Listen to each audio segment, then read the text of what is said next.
BBC4's A Night of Numbers begins now with a short film exploring the Ethiopian system of multiplication, a bizarre system that ignores some numbers and dismisses others as unlucky.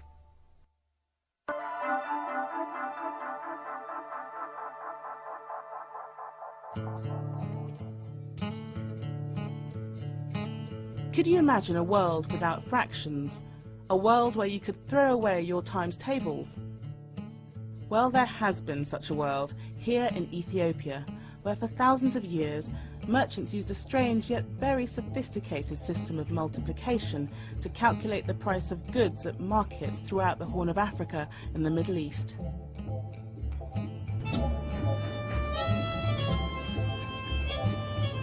Today, the price of Ethiopian coffee is calculated on cash registers. But where we in the West rely on modern technology, thousands of years ago, traders made their calculations with pebbles. All they needed to know is how to halve a number and how to double it. To Western eyes, the Ethiopian system is so strange that it seems more like a magic trick. To multiply 11 by 15, put the numbers into 2 columns.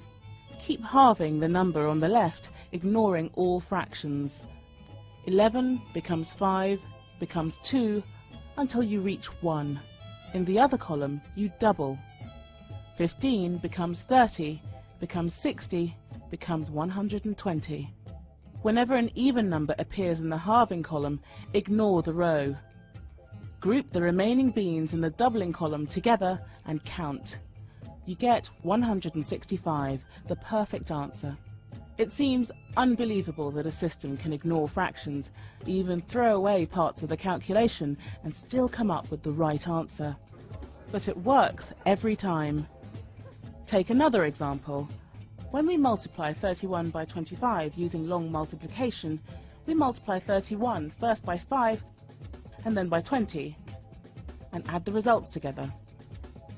In Ethiopia, instead of multiplying by 5 and 20, they were effectively multiplying by 1, 8 and 16, just a different way to arrive at the number 25. By doubling a number, you're just multiplying by powers of 2. In our right-hand column, the number 31 has been multiplied by 1, then 2, then 4, then 8, and finally 16. But all that we need are the numbers that make up 25, that is the 1, the 8 and the 16. And here's the clever bit. By crossing out the even numbers on the left, you're always left with the correct powers of 2 on the right. In this case, the 2 and the 4 disappear, leaving 1, 8 and 16.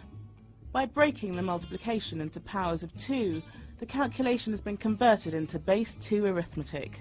Once the sum has been broken down, all that remains is a simple addition. It's a system that seems completely foreign to Western eyes, but in fact we use it thousands of times a day because it's this system that powers today's computers. So there are 3 ways in which this is written. Secondly, it's breaking multiplication down into a series of addition.